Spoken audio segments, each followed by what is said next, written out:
საღამოს პიკის საათი. საინფორმაციო ანალიტიკური პროგრამა. დავით პაიჭაძესთან ერთად.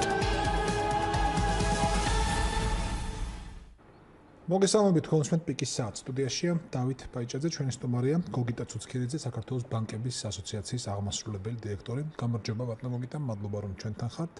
ჩვენ დღეს ვისაუბრებთ იმ ნაბიჯებზე, რის გადადგმასაც აპირებენ საქართველოს ბანკები კატასტროფასთან შესაგებებლად მოქალაქეების, დაზარალებული მოქალაქეების სიტუაციის შესამსუბუქებლად. მადლობთ რომ ახვედით ჩვენთან. ბატონო, მოგესალმებით. საღამოს პიკის საათი. აქ არ არსებობს ტაბუ და აკრძალული საკითხები. საღამოს პიკის საათი. უსმინე, ჩაერთე, ელაპარაკე, იკამათე. ცოცხალი საუბარი, ცოცხალ თემებზე. საღამოს პიკის საათი. ყოველდღე 6-ის 10 წუთზე, შაბათ-კვირის გარდა. საზოგადოებრივი რადიო FM 102.4. დავიწყოთ პიკის საათი, დასაწყისში როგორც წესი. ეთყოთ ჩვენს ნომრებს 24092429292. რადიო 1.G, ეს არის ჩვენი მისამართი ინტერნეტში, აქ შეგიძლიათ უყუროთ და უსმინოთ პიკის საათს, ნახოთ მისი ჩანაწერი და FM 102.4 სიხშირის ტალღა, მეგაჰერცის სიხშირის ტალღა, ეს არის ჩვენი ტალღა რადიო მიმღებში. თუ თქვენ ახლა რადიო მიმღებით უსმენთ პიკის საათს, უსმენთ სწორედ FM 104-ზე. კიდევ ერთხელ ნომრები 24091924292. ჩვენ დღეს ვილაპარაკებთ იმის თაობაზე, თუ რას აპირებენ საქართველოს ბანკები მოიმოქმედონ, საიმისოდ რომ სტიქიით დაზარალებულ მოქალაქეებს შეუმსუბუქდეთ ის საბანკო ტვირთი, ვისაც ეს ტვირთი აწევს. ჩვენი სტუმარია გოგიტა ცუცქირიძე, საქართველოს ბანკების ასოციაციის აღმასრულებელი დირექტორი. დღეს არის 18 ივნისი, 16 ივნისს გავრცელდა ორი განცხადება. ერთი ეკუთვნოდა საქართველოს ბანკების ასოციაციას, მეორე ეკუთვნოდა საქართველოს ეროვნული ბანკის პრეზიდენტს. ბანკების ასოციაციამ გამოხატა მზადყოფნა საქართველოს იმ მოქალაქეებს, რომლებიც დაზარალდნენ სტიქიის შედეგად და შეიძლება შეექმნათ პრობლემები საბანკო ვალდებულებების დროული გასტუმრების თუ დროული მომსახურების თვალსაზრისით, გაუწიოს ქმედითი დახმარება. ჩვენი გადაცემის ფუნქცია არის დღეს რომ ეს ქმედითი დახმარება რაც შეიძლება დაწვრილებით და გასაგებად განმარტოთ მოქალაქეებისათვის. ხოლო ეროვნული ბანკის განცხადება და აქ მე მგონი შეგვიძლია ეროვნული ბანკის პრეზიდენტის განცხადება მივიჩნიოთ სწორედ ინსტიტუციის განცხადებას და არა მის პირად პოზიციას. მანაც იგივე თქვა, შეიძლება ითქვას, რომ უბედურების შედეგად, სტიქიური უბედურების შედეგად დაზარალებულებს საბანკო ვალდებულებების გასტუმრებაში დახმარება აღუთქვა გიორგი გადაკიძემ. ახლა ვნახოთ როგორ არის შესაძლებელი რა პროცედურების არა უბრალოდ დაცვით, არამედ რა პროცედურების გავლა არის ამისთვის საჭირო და ვილაპარაკოთ როგორც თქვი ამაზე დაწვრილებით და მკაფიოდ. კი ბატონო. პირველ რიგში მინდა აღვნიშნო, რომ როცა ჩვენ განცხადება გავაკეთეთ, ჩვენ მიგვაჩნია და ალბათ ნებისმიერ ადამიანს მიაჩნია, რომ ეს არ არის რაღაც ერთი ან ორი ოჯახის პრობლემა, ეს არის დღეს რაც ხდება, რაც მოხდა, ეს არის ზოგადი ეროვნული ტრაგედია და ერთ-ერთი მთავარი ფაქტორი, რომელთაც საბანკო სექტორმა თავის პოზიცია დააფიქსირა, ეს იყო სოლიდარული ფაქტორი და არა მხოლოდ საბანკო სექტორმა, მე დააღვნიშნო მთლიანად ბიზნეს სექტორმა და რაში გამოიხატა, პირველ რიგში გამოიხატა იმაში, რომ თქვენთვის რომ ბანკებმა თავიდანვე გააკეთეს განცხადება, რომ სპეციალური ანგარიშები გაიხსნა ბანკებში. სადაც ნებისმიერ მოქალაქეს დღესაც შეუძლია თანხები შეიტანოს, რომელიც მოხმარდება დაზარალებულ ადამიანებს. ამის გარდა ბანკების ნაწილმა სოლიდური თანხების გამოყო, არა მარტო ამ ადამიანების ზოგადად ამ პრობლემის მოსაგვარებლად, ეს ეხება თქვათ იგივე ინფრასტრუქტურული გზები, რომელიც გაფუძნდა, საკმაოდ ზარალია სხვა, შორის მორალურ ზარალს რო თავი დავანებოთ, რომელიც არა, თვითონ ისა და დიდი ზარალია სხვა მონაცემები, თქვენ იცით რომ აქ შეიძლება 100 მილიონზეც მეტიც კი იყოს, საბოლოოდ როცა დაითვლება და აქედან გამომდინარე იყო ეს განცხადება ჩვენი, რომ ჩვენ მზად ვართ ამ საბანკო სექტორზე საუბარი, რომ ნებისმიერი ადამიანი, ვინც მოხვდა ზონაში, ვისაც აქ საბანკო წესრიგები აღებული, ან შეიძლება პრობლემა შეექმნას ამ მიმართულებით, რომ ეს პრობლემები მინიმუმამდე იყოს დაყვანილი.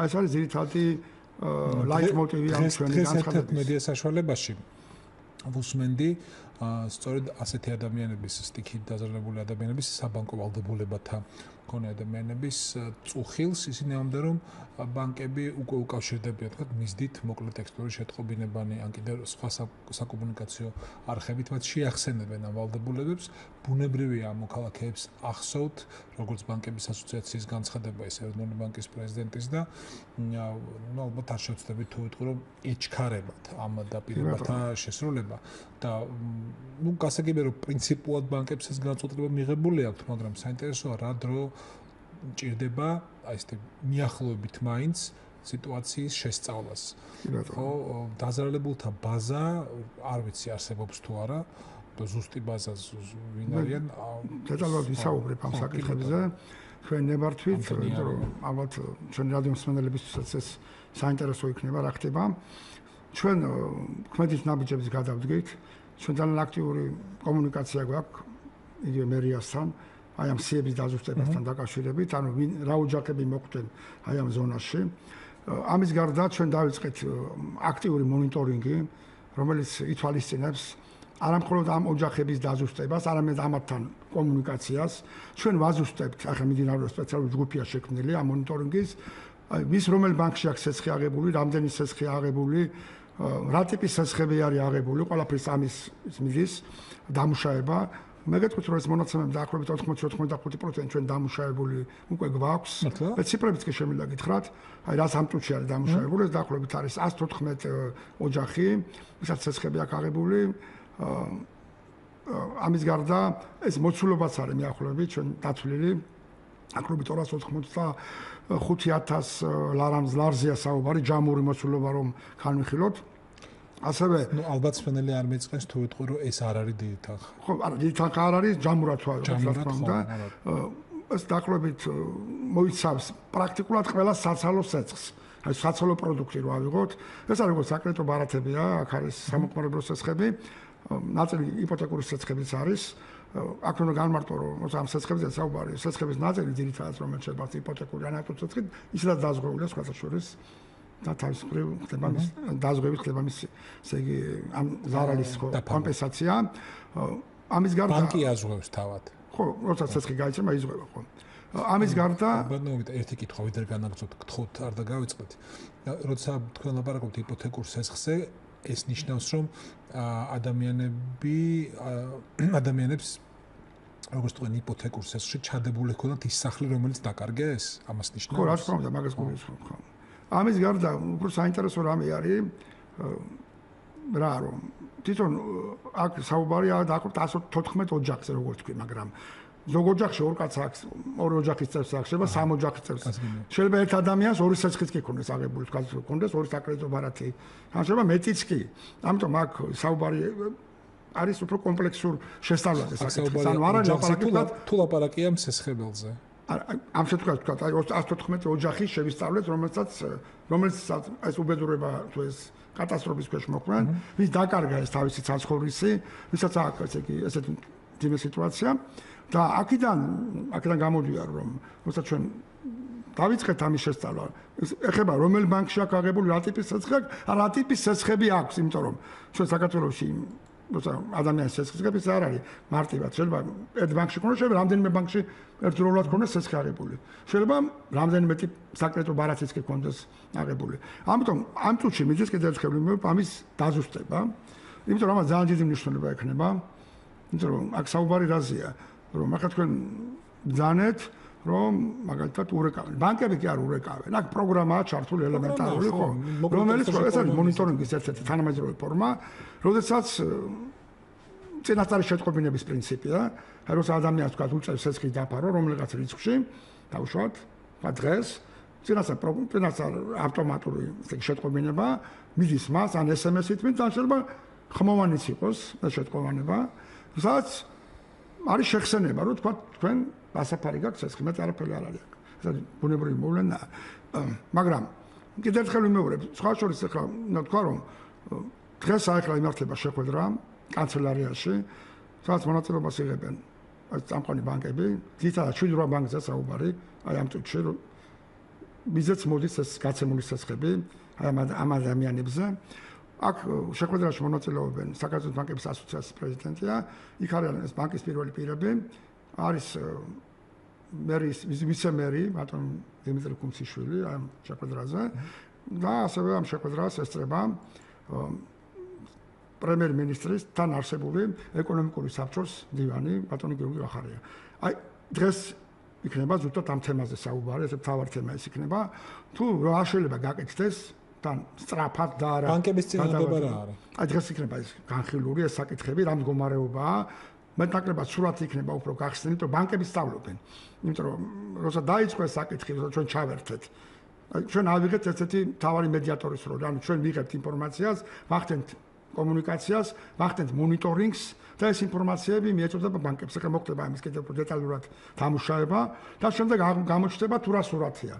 აი მის რამდენი აქვს ეს გამოჯახიდან აღებული, რა ნაშთია დარჩენილი, აი როგორი მდგომარეობაა ზოგადად და შემდეგ დაისახება ის გზები, რომელიც ამ ადამიანებს მაქსიმალურად დაეხმარება, რომ ის პრობლემა, რომელიც მათ დღეს აქვს, ფაქტობრივად, მათ საცხოვრისი დაკარგა ხალხმა, რაც ერთ ცხოვრება შეიძლება აშენეს და შექმნას ერთ წუთში, ფაქტობრივად ღიაც ცისქვეშ დარჩენდა. აქედან გამომდინარე, აი სოლიდარობის მომენტი, როცა ჩვენ აღნიშნავ, ჩვენ ბანკების ხედავთ, ეს არის ძალიან კარგი, იმიტომ რომ თუ ჩვენ გვინდა ევროპაში შევიდეთ და გავხდეთ უფრო თანამედროვე ერი, ევროპას ზუსტად სოლიდარობის მარშებით შეიქმნა, უნდა ვიცოდეთ.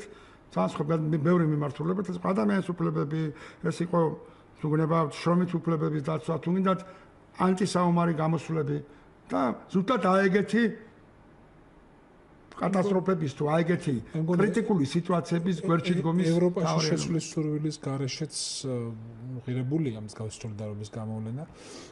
მინდა გკითხოთ მთავრობას ვერ აკიდებ უნივერსალურ კომპეტენციას, ხო? ვერანაირად და შეიძლება ამ საქმეში ინიციატივა, წინადადება, მეტი რაციონალიზმი მოდიოდეს სწორედ ბანკებიდან, ანუ ბანკებმა უფრო შეთავაზონ მთავრობას, რომ იქნებ ჯობდეს ასე და ასე მოვიქცეთ, ვიდრე მთავრობისგან მოისმინოს. გეთანხმებდი ესეც იქნება სხვა შორის. ხო, ამიტომაც მინდა გკითხოთ, აი რა ვარიანტი, მე ხვდები რომ ბანკებს არ ექნებათ ერთადერთი წინადადება რაღაცა ჩავყალბებული, ხო? შეიძლება იყოს რამდენიმე მიდგომა, ან დიფერენცირებული, ანუ განსხვავებული მიდგომები განსხვავებული სასხებისადმი. მაგრამ მანამდე ერთი ცოტა საჩოთი რო საკითხი მინდა წამოვჭრა, ვიცი რა ადამიანის ბუნება როგორია და როგორ შეიძლება მანის ბუნება გამოამჟღავნოს. აი ეს 114 ოჯახი ახსენეთ თქვენ 285,000 არის, ამასთან ბრძანეთ რომ ეს არის 80-85% დაახლოებით, ну კიდევ რაღაც რჩება.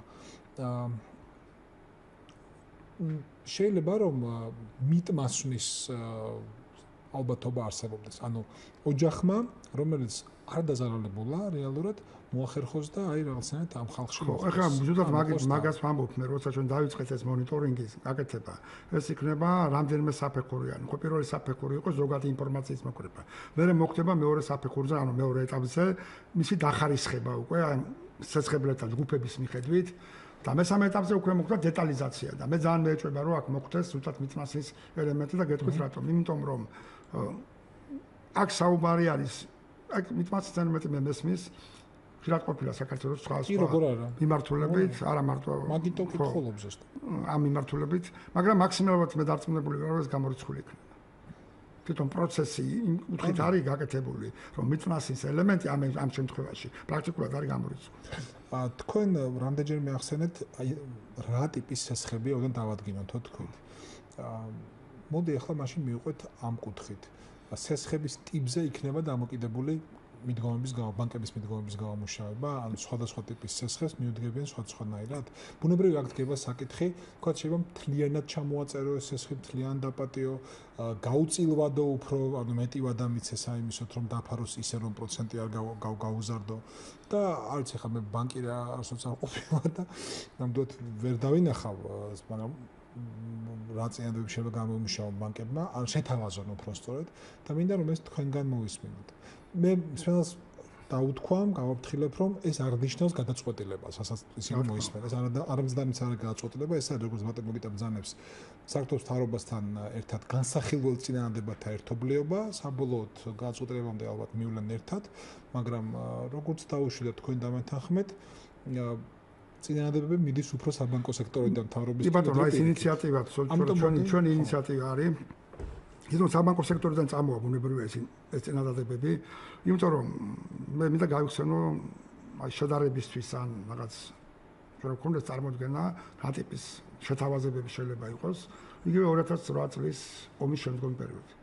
როცა 2008 წლის რუსეთთან მოხდა აი ეს ომი, მაშინ თქვენ იცით რომ ძალიან ბევრმა ადამიანმა, არა მარტო იურიდიულმა პირმა, რომელსაც კომპანიები დატოვეს თავისი აქტივებით, არამედ ფიზიკურმა პირებმაც ყველაფერი დაკარგეს პრაქტიკულად. სახლი კარი, ნუ აქ საკმაოდ დიდი კატასტროფა იყო სხვა შორის, რომ განვიხილოთ აი იგივე ეროვნული თვალსაზრისით, რა თქმა უნდა, და მაშინაც ახლა მასშტაბი ძალიან დიდი იყო.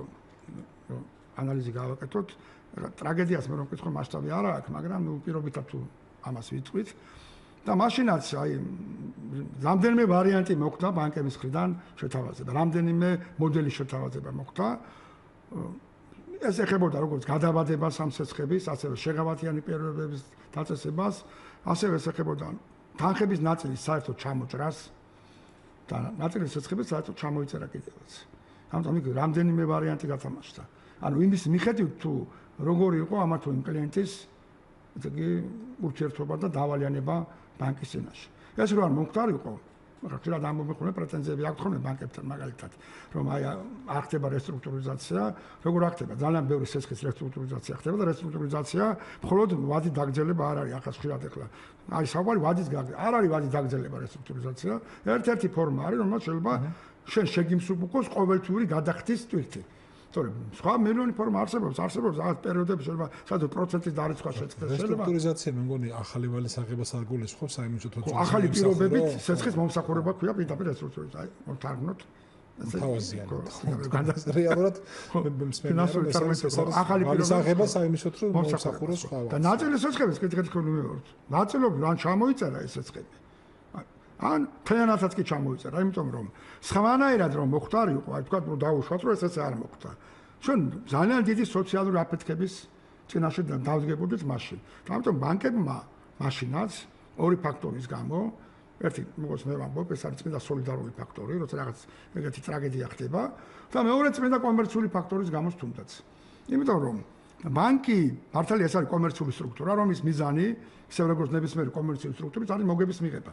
მაგრამ არის სიტუაცია, სადაც მაკლები წაგება, იმიტომ რომ როცა სესხი ფუჭდება, მოგეთქვით ბანკმა უნდა დაარეზერვოს ეს სესხი და ამ დარეზერვებაში ეს დანაკარგებში გადის მე მოგება ზარალში და საკმაოდ დიდი ზარალი შეიძლება ბანკმა მიიღოს და თუნდაც კაპიტალიც კი შეუმცირდეს. ამიტომ ბანკი მაქსიმალურად არ დაინტერესებს ორ ამაში, რომ ხელი შეუწყოს კლიენტს, თუ არის შესაძლებლობა რომ ეს ვალი დაიფაროს, თუნდაც ახალი პირობებით, ან თუ ბანკი ხედავს რომ ეს შესაძლებლობა კლიენტის მხრიდან სხვადასხვა ფაქტორების გამო არის შეუძლებელი, ბანკი მიდის თანხმით ნაბიჯს და ხშირად ცეცხლების ჩამოჭრასაც კი ახდენს. ამიტომ ეს როგორ მოხდება, ალბათ ყველა ეს ვარიანტის განხილვა მოხდება და მე გადაწყვეტილებას ალბათ ერთობლივად იქნება მიღებული, რომ ესე იგი რომელი თქვენ დიფერენცირებული მიდგომა ახსენეთ, აი რომელი მიდგომა იქნება უფრო ოპტიმალური დღესშექმნის სიტუაციაში. ყოველ შემთხვევაში ჩვენ ყველა ვარიანტს განვიხილავთ, რომელიც კი შეიძლება აქ იყოს. კი ბატონო.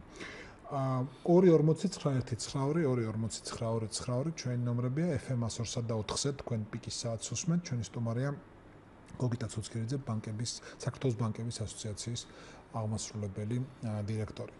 114 ოჯახი 295,000 ლარი, ეს ნიშნავს საშუალოდ 2.2 დაახლოებით არც კი 2200 ლარს საშუალოდ. ნახე მე მესმის რომ ეს არანაირ ზუსტი რიცხვი არ არის, მაგრამ თუ საშუალოს გამოიყან, აღმოჩნდება რომ შეიძლება არ იყოს ძალიან დიდი სესხი და ტვირთი ცხადია ის უთანაბროდ ნაწილდება ვალის მქონე მოქალაქეებზე, მაგრამ მაინც როგორც ეს დიდ ნაწილს დიდი საბანკო ტვირთი არ აწევს. არ აქვს კი.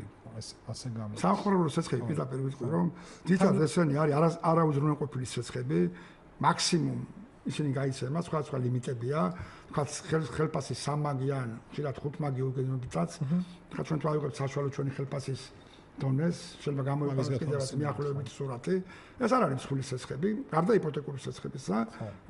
იპოთეკური სესხები თავისი მიზნობრიობიდან გრძელვადიან. თუ გავითვალისწინებთ იმას, რომ იპოთეკური სესხები თან დაზღვეულია. გაიცემა, თან დაზღვეულია, თან ის მყარ ვალუტაში ანგარიშება ყოველთვის. აქ ალბათ ვარაუდობ, რომ ამ 285,000-ში ეს არის არა აბსოლუტურ რიცხვებში, ამეთ სესხების ოდენობას თუ ჩამოყვები. არა ლარების და დოლარების მხრივ, არამედ რამდენი ცალი სესხია გაცემა. ერთ-ერთი ყველაზე მცირე ნაწილი იქნება იპოთეკური სესხი. ამას შეიძლება რამდენიმე 4-5 ოჯახს მაქსიმუმ. მაქსიმუმ შეიძლება. დაახლოებით ეგეთი ანალიზია ჩვენთანაც კი. თან აი რა მაინტერესებს, ეს 285,000 არის ის ტანხა, რომელიც დასაფარია თუ რომელიც გაიცა და ნაწილი უკვე დაფარულია. რომელია თანხა, რომელიც ესე იგი რომელიც არის ვალდებულება პირების ბანკების მიმართ. დარჩენილი ვალდებულება თუ თავდაპირველი ვალდებულება, რომელიც ნაწილობრივ გასტუმრებულია, დარჩენილი სუფთად. ამდენი უნდა მიიღონ ბანკები. გასაგებია. აქ ერთი კითხვა მაშინ კიდე ჩნდება, თეორიულად წარმოგიდგენიათ, რომ ბანკები შეელიონ თლიანად ამ თანხას? აი მე კიდევ ერთხელ ვიმეორებ, გადაწყვეტილება რა მიიღება, ის გამოჩნდება ძალიან მალე. ეს კონსულტაციები დაწყებულია, კიდევ ერთხელ ვიმეორებ, დღესაც მიმდინარეობს კონსულტაცია თვითონ ბანკებთან. მეც რამეს ვიტყვი, რომ თვითონ ჩვენ გვაქვს ყოველდღიური ურთიერთობა ამ დღეებში ბანკებთან, არის დიდი მზაობა, რომ მაქსიმალური გაკეთდეს დღეს შექმნილ სიტუაციაში. აი, როგორი მოდელი გაკეთდება, ანუ დიფერენცირებული იქნება თუ მაქსიმალურად რა გაკეთდება, ეს იქნება აი მორგებული იმ სიტუაციას, რომელიც დღეს არის შექმნილი. ანუ ბანკები არიან მზად, რომ გადადგან ეს ნაბიჯები.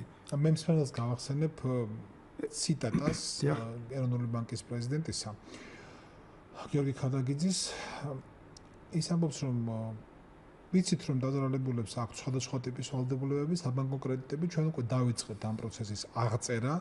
ბანკის თანამშრომლები მივლენ თითოეულ ოჯახში და რა თქმა უნდა, ბოლომდე დავეხმარებით მათთან ვალდებულების გასტუმრებაში.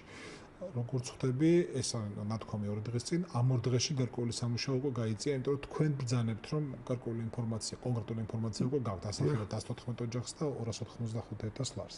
ვაგრძელებთ ციტირებას. ეს არ არის ყველაზე სასწრაფო, მაგრამ მას შემდეგ, რაც მათი გადაუდებელი საჭიროებები დაკმაყოფილდება, ჩვენ ამ პროცესსაც მივხედავთ და დარწმუნებული ვარ, რომ რაღაც მნიშვნელოვანი და განსაკუთრებული შუამავლობა და თხოვნა კომერციულ ბანკებთან არ დაგვჭირდება, რათა ამ ოჯახებს მაქსიმალური მხარდაჭერა აღმოუჩინონ. ამ საკითხს მომდევნო დღეებში დავარეგულირებთ. თითოეული ასეთი შემთხვევა იქნება შესწავლილი, რიგ შემთხვევაში, რა თქმა უნდა, ეს იქნება გადავადება. საუბარი საერთოდ არ უნდა იყოს არც ჯარიმებზე და არც პროცენტებზე. რიგ შემთხვევაში შეიძლება კიდევ უფრო მასშტაბური მხარდაჭერა იყოს. არ მინდა მოვლენებს გავუსწრო. ამ ეტაპზე ჩვენ აღვიცხავთ ყველა ამ ვალდებულებას, განცხადა ქადაგიძემ. თუ შევხედავთ ეროვნული ბანკის პრეზიდენტის ამ სიტყვებში, მკაფიო არის მხოლოდ აი კატეგორიული ხასიათი აქვს მხოლოდ ერთ შეტყობინებას, რომ საუბარი საერთოდ არ უნდა იყოს არ ჯარიმებზე, არც პროცენტებზე. დანარჩენ შემთხვევაში ის ფრთხილობს და არაფერს არ ამბობს იმაზე, ვთქვათ, რა ვარიანტები შეიძლება წარმოადგინონ კომერციულმა ბანკებმა. მოდი მაშინ ამ საკითხზე კითხავთ. არც ჯარიმები და არც პროცენტები. ეს პრინციპი მისაღებია კომერციული ბანკებისთვის? კი ბატონო, ეს არის აი როცა საუბრობდი სოლიდარობის მომენტზე, აღნიშნე რომ ბანკებმა გადადგეს ქმედის ნაბიჯები, ანგარიშების გახსნეს სპეციალური ესე იგი ჩვენ მოქალაქეებისთვის, ანუ შეიძლება ნებისმიერ პირს შეუძლია იურიდიულად ჩარიცხვის თანხა, ამის გარდა გამოყოს თანხები საკმაოდ სოლიდური ამ ესე იგი ამ პრობლემის ფონდში სარალის აკუპრის მოსაგვარებლად ეს პირობითად და რაც შეეხება სოლიდარულ მომენტს ზუსტად ეგ არის რომ ისეთი ელემენტი რომელიც არის იძულებითი ხშირად და არის ნაწილი საბანკო კრედიტისა და მიღებული ფორმაა ეს ყველგან ეს არის ჯარიმა როცა ხდება ვადაგადაცილებები ჯარიმების დარიცხვა ხდება აი ამ მომენტში ბანკები არიან სოლიდარული რომ ამ ელემენტს რაც თქვენ ეროვნული ბანკის პრეზიდენტის განცხადებიდან ეს არის ცალსახა შეთანხმება. აი ხო შეიძლება ვთქვათ, რომ აი სოლიდარობის ერთ-ერთი მთავარი მიზანი და მონაწილეობა ესეც არის. ხა რაც შეეხება მეორე ნაწილს აი სოლიდარობის რომელსაც ეროვნული ბანკის პრეზიდენტმა დიპლომატიურად თავი შეიკავა, თუ ამას ვამბობ, რომ რა ფორმით მოხდება ეს აი ამაზე მიდით ახლა მშელობა.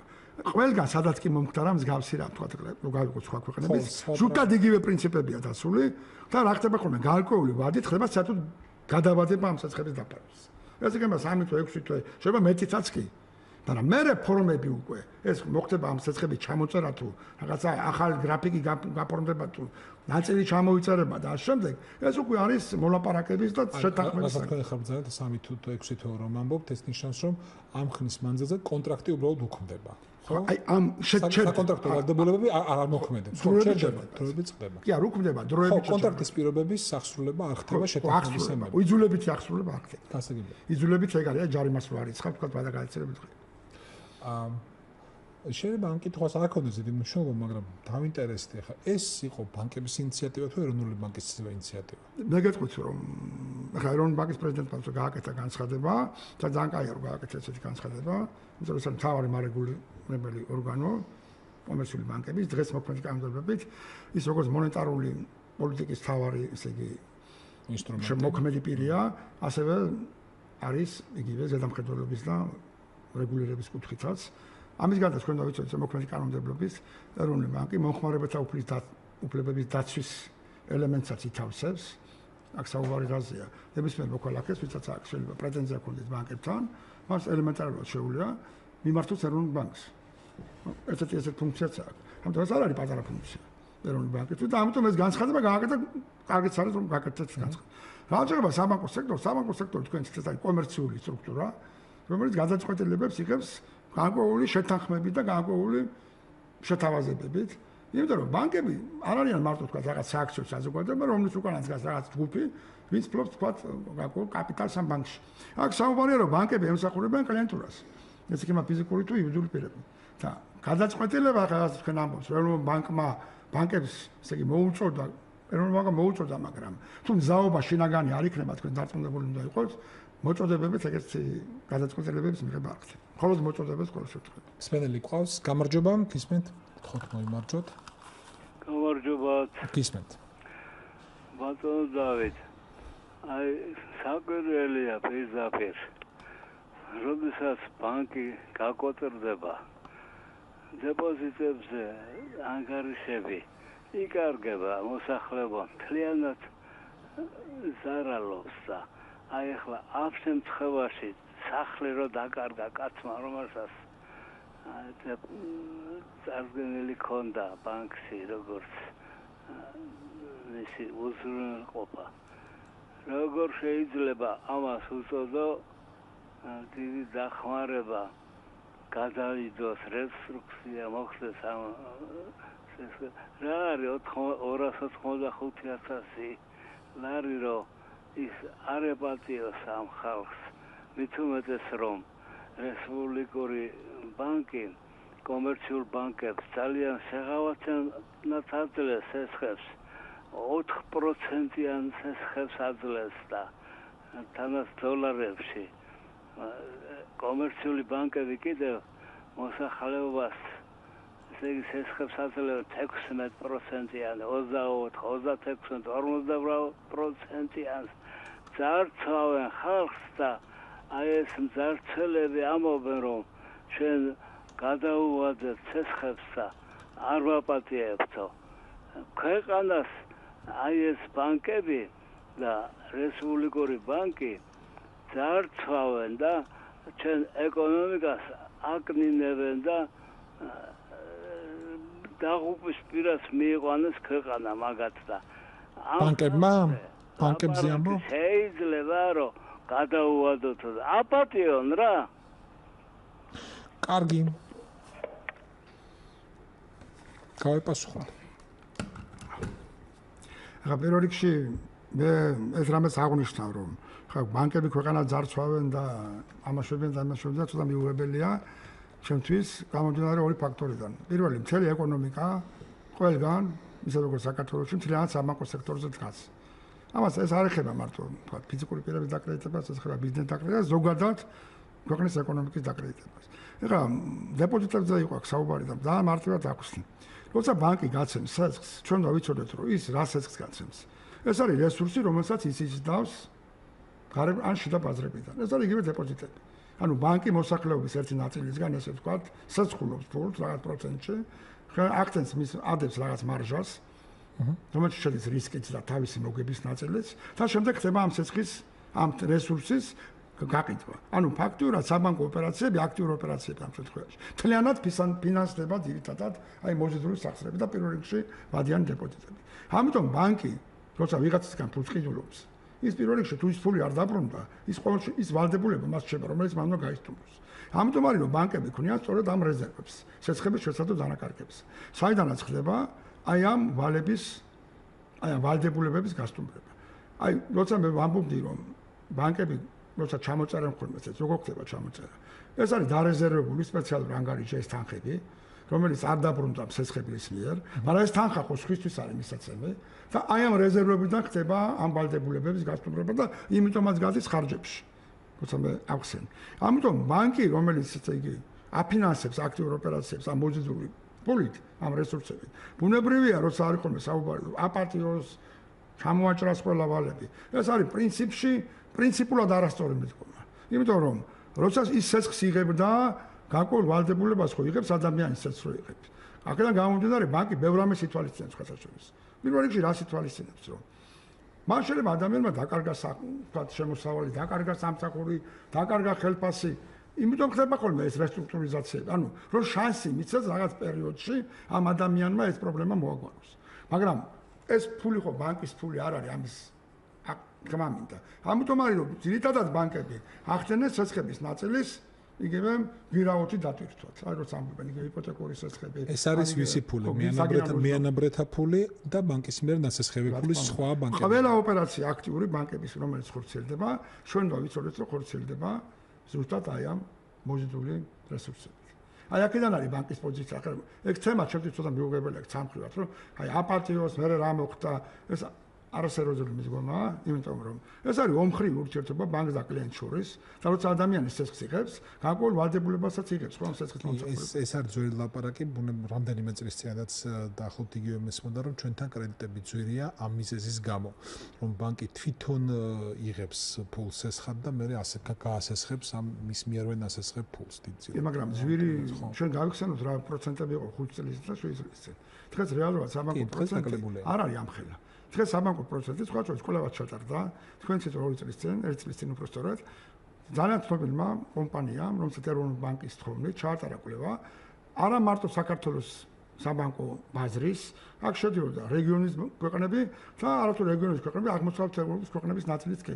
და იქ გამოჩნდა, რომ საპროცენტო განაკვეთებით ჩვენ ეს ყველა ტიპის სესხზე იყო, ეს იყო სამხმარებლო სესხებზეც, იპოთეკურ სესხებზე და ბიზნესის წინ იყო 18%. პოლონეთთან იყო ჩვენთან ჩამოცენა, თორე პრაქტიკულად რეგიონში, აი ყაზახეთის ჩათვლით, ერთიანი რეგიონი იყო გაფრთხილებული, ყველაზე დაბალი საპროცენტო განაკვეთი პრაქტიკულად ჩვენ გვქონდა.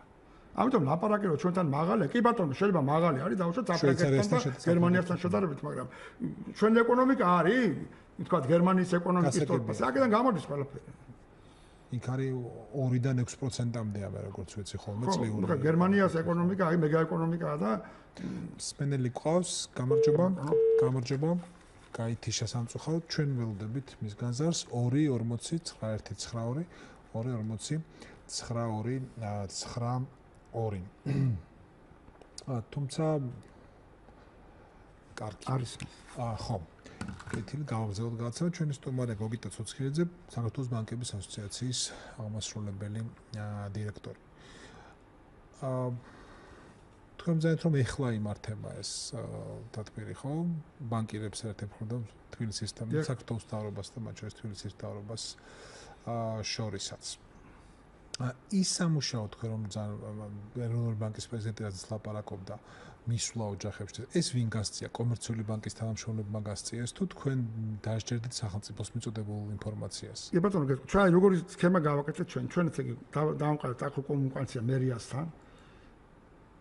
მივიღეთ ინფორმაცია ამ ოჯახებზე. აი მოდი გავწყვიტოთ თქვა საათ ლაპარაკობთ მობილურით რა გასმენელი და მოდი მოვუსმინოთ. გამარჯობა გისმენთ? ალო, გამარჯობა ბატონო დავით მოგესალმებით. დიახ. და გვიან გადავხდნენ მანქანით მოდრა უსმენთ ახლა ამ ეროვნებას მე არ ვიცნობ ვინ არის და თემაზე საუბარი. ჩვენ სტუმარზე ლაპარაკობთ თუ ჩვენ სტუმარზე? არა, მე თუ შემიძლია არ გამთიშოთ რაღაცას გეტყვით რა. გისმენთ? როცა ვეხებით ამ ბანკების სისტემას და იმას ამხელა პროცენტია და იდა ამბობს რომ ეს არ არის ყაჩაღობა, ეს არ არის ძარცვა. მე მაჩნია ძარცვად და ყაჩაღობად მოსახლეობისა როცა კომერციული ბანკი ფულს ყიდულობს 2%-ში და დედა 17%-ში და იმ 15% მოსახლეობისგან იღებს და იდებს ჟიბეში და ამიტომ დიდებდება. ვედრებით გერმანიას და იმას ეკონომიკაში რო ვედრებით და რაღაცაში. როცა ეკაცი ლაპარაკობს მაგას, ჩვენ გვაქვს იმის რეზერვი და რესურსი რომ კომერციულმა ბანკებმა ხალხი არ უნდა დააყაჩაღოს ამდენ დონეზე. მე ვიმაჩნიე ყაჩაღობად, სოლიდურ კალმის ყაჩაღობად, არა და ავტომატის ყაჩაღობად. ეს არ უნდა გააკეთა, არ უნდა ხდებოდეს. მე მისნოდ ბატონ დავით თქვენ და მაგიდან გიგებათ. მადლობა. მე ვერ ხვდები ის ლაპარაკები, მაგრამ ამას მნიშვნელობა არ აქვს. თქვენი რეპლიკა ჩვენ მივიღეთ. გამარჯობა კიდევ ერთი მსმენელი და მე ორივეს ერთად მოპასუხოთ. ალო. გამარჯობა. დიახ. მე მაინტერესებს ახლა ამ კატასტროფასთან დაკავშირებით რა დახმარებები შემოვიდა ბანკების სახელზე უცხოეთიდან.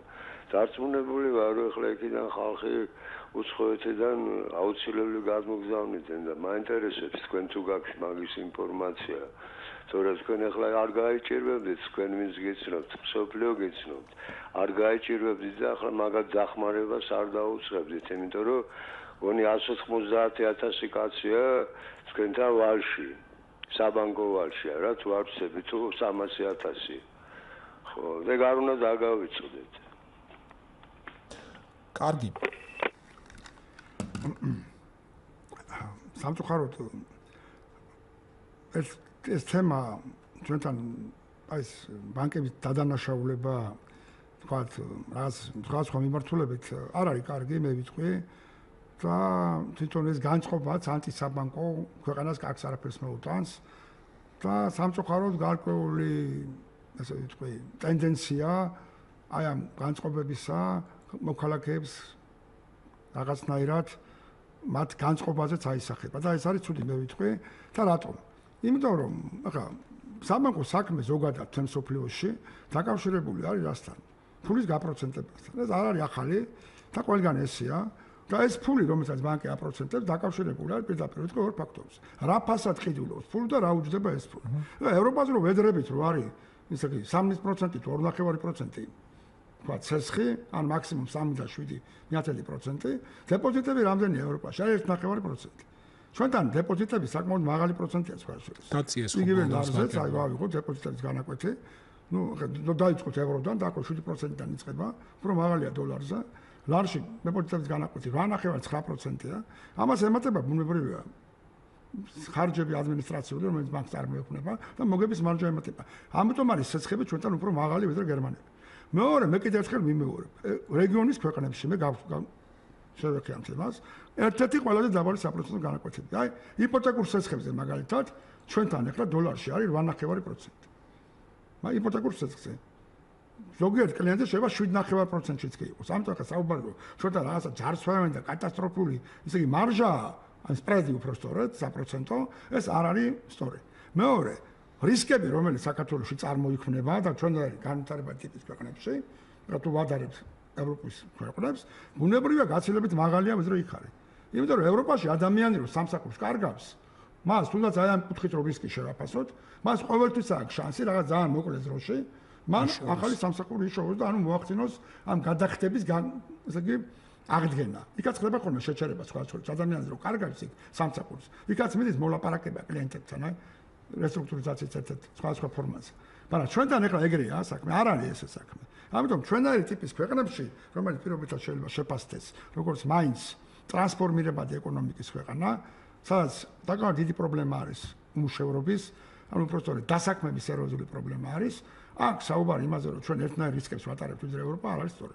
ეს ერთი საკითხი. მეორე, როცა ბანკები ახდენენ აი ამ თავის დაკრედიტების პოლიტიკის განხორციელებას, ჩვენ ნახოთ როგორ ხდება ევოლუცია თვითონ პროდუქტების.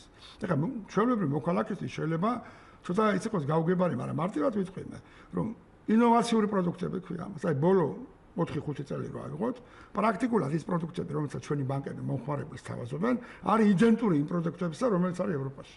აქ საუბარი მარტო პროცენტზე არ არის. აქ არის მომსახურების ხარისხზე, აქ არის საუბარი თვითონ ამ მომსახურების ესე ვთქვათ ხელმისაწვდომობაზე, თვითონ კრედიტის ხელმისაწვდომობა ქვია ამას. ამიტომ ჩვენ ნელ-ნელა მივდივართ იქითკენ. მე არ ვამბობ, რომ ჩვენ ვართ დღეს იდეალური საბანკო სისტემა, მაგრამ ჩვენი ეკონომიკის პირობებში, ჩვენაირი ტიპის ქვეყნისათვის, კიდევ ერთხელ ვიმეორებ, ჩვენი საბანკო სისტემა თუმცა რო აიღოთ აი ფინანსური სექტორი რო აიღოთ ჩვენი განმხილვით, არის ყველაზე წარმატებული და ეს დამტკიცებული კი არ არის. ეს არის შეფასებული, მე გეტყვით, ყველა წარმატებული და ყველა აღიარებული ორგანიზაციის მიერ. ესე იგი, მსოფლიო ბანკი, ჩვენ შეიძლება გაეცნოთ საქართველოს საბანკო სისტემაზე მოხსენება. ეს არის სავალუტო ფონდი, რომელიც არ არის ვიღაცის რაღაცა განყოფილება, ეს არის იგივე სხვა საერთაშორისო სააგენტოები, რომლებიც აკეთებენ ყოველწლიურ შეფასებებს, თუ როგორ ვითარდება საბანკო სექტორი. მარტო კრედიტი არ არის კიდევ ერთხელ მინდა თქვა საბანკო სექტორის, ესე ვთქვათ, ნიშა, ეს რა არის? საგადახდო სისტემები, რისკების მართვა. ერთ-ერთი ყველაზე დაბალი მაჩვენებელია საქართველოს საბანკო სისტემაში, სხვა შორის ვადაგადაცილებული ცეცხლების პროცენტული წილი მთლიან საკრედიტო პორტფოლიოდან უგნებად აქტივებთან. ერთ-ერთი ყველაზე დაბალი მაჩვენებელია ბოლო წლებში 2%-ს არ აცილებია. აი, ეს არის ერთ-ერთი ყველაზე მაღალი მაჩვენებელი, ეს რას ნიშნავს, რომ რისკების მენეჯმენტი მართვის საბანკო სისტემაში საკმაოდ დახვეწილია. საგადახდო სისტემები ახლა ევროპაში რომ ვამბობთ. ჩვენთან იცით, რომ სერვის ცენტრები არის 24 საათიანი მომსახურებით და პრაქტიკულად საოპერაციო რისკები არის ნულზე დასული. ესეც ხარი განვითარების ერთ-ერთი მაჩვენებელი. ევროპაში ბევრ ქვეყანაში მე არ მინდა დავასახელო 6 საათის მე საერთოდ ვერ შეძლებს თქვენ საბანკო მომსახურების მიღებას. აქედან გამომდინარე, როცა ჩვენ ვაფასებთ რაღაცას, მარტო რაღაც ზოგადად აჩემებული იდეა კი არ უნდა ქონდეს, რომ ჩვენთან არის მაღალი პროცენტი, ან კიდევ უფრო რაღაცა ჩამოყალიბებული კლიშე, რომ ბანკები არიან ჯიბგირები, ბანდიტები და ასე შემდეგ. ამიტომ უნდა ვეცადოთ, რომ მივყვეთ ამ სიტუაციას და საბანკო სისტემა შევაფასოთ იმ კუთხით, რა განიცადა ბოლო 10 წელიწადში. გადავხედოთ რა იყო 10 წელიწადში, ნახოთ რა არის დღეს. ამიტომ შევხედავთ ამოგლეჯილად რაღაცა, შევხედოთ ერთიან კონტექსტში, საერთოდ ზოგადად. კარგი, მოდი ჩვენ მაინც გადაცემის ბოლოს გავიხსენოთ რაზე ვლაპარაკობთ, ეს იყო დახმარება იმ ოჯახებსაც, რომელთაც ამ კატასტროფის შედეგად ზარალი განიცადეს და ძალიან საინტერესო იქნება რა გადაწყვეტილებამდე, რა მიდგომებამდე მივა მთავრობისა და ბანკირების საუბარი და მეც და ალბათ ბევრი სხვა ადამიანიც დაელოდება ამ გადაწყვეტილების საჯაროდ გამოცხადებას. ჩვენი სტუმარი იყო გოგიტა ცუცქირიძე, საქართველოს ბანკების ასოციაციის აღმასრულებელი დირექტორი, ნინო რამიშვილი პროდიუსერი დღევანდელი გადაცემის, თია ბიჭაშვილი ხმის რეჟისორი, წამყვანი დავით ბაიჯაძე. ნახვამდის, ხვალამდე.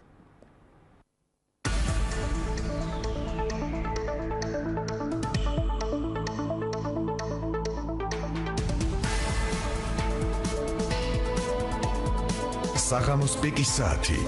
საინფორმაციო ანალიტიკური პროგრამა. დავით ბაიჯაძესთან ერთად.